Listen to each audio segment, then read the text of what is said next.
So I'm following up on a podcast where we were talking about playing D&D Dungeons and Dragons solo. That combining with a couple of podcasts about the Invisible Sun RPG, which is a very intriguing role-playing system because it's literally open sandbox. And I've talked about this more in the podcast, pushed it up to my role-playing series here on the channel. This idea that as the game master, when I go into an Invisible Sun session, I have some NPCs that I've created, but I have no adventure. I have no plan. I have to see literally what the players want to do to advance their personal stories and their aspects on there.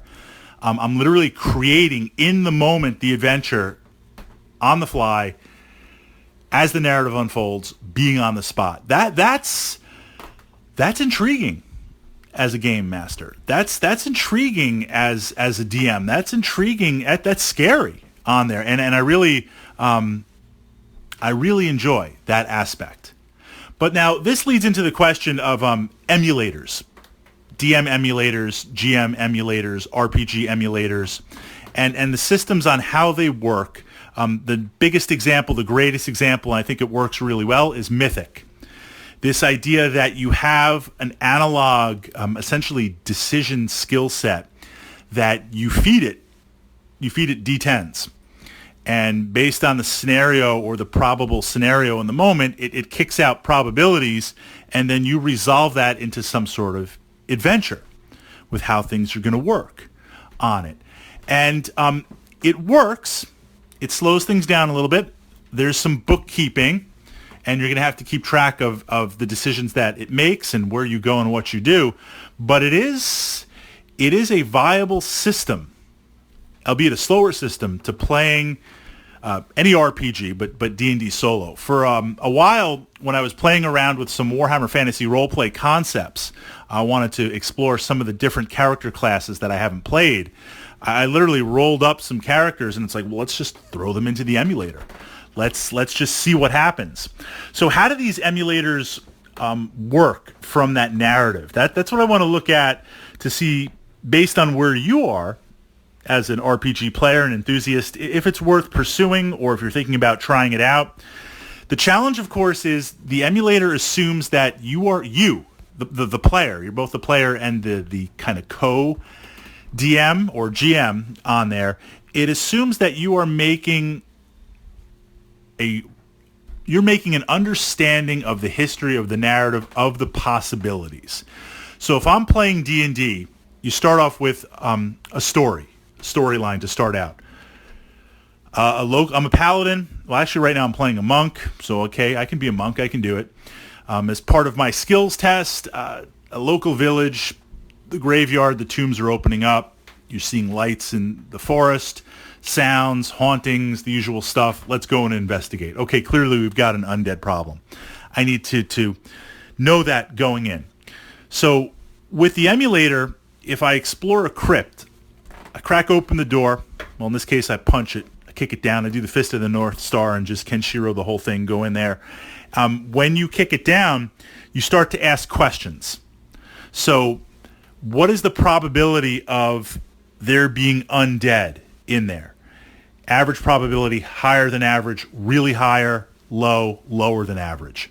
And you roll D10s and you add on, yes, yes plus, yes plus plus, and it confirms, is something in that crypt or not? Okay, so I would make an assessment and saying, there is a good chance that there is something undead in there. What time of day is it? Okay, it's nighttime. Why did I go into the crypts at night? I don't know. I guess I'm trying to figure things out here. So that would increase it. Not only is there an increased chance, there's a really increased chance. So enrolling for yes or no, because that's essentially what it is. It's a yes or no decision machine. Maybe I have a 50% chance, yes or no. But because there's already an undead presence, because it's nighttime, and for some reason I went into the crypt at night, I'm playing a human monk. I don't even have dark vision on there.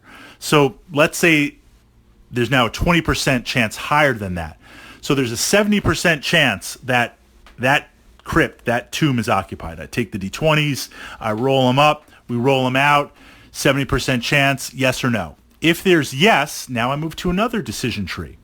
Okay, there is undead in there. It's confirmed.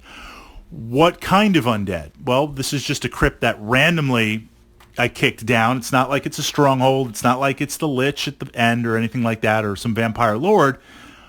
Zombies. Start with the lowest undead. Yes or no? Okay, roll it.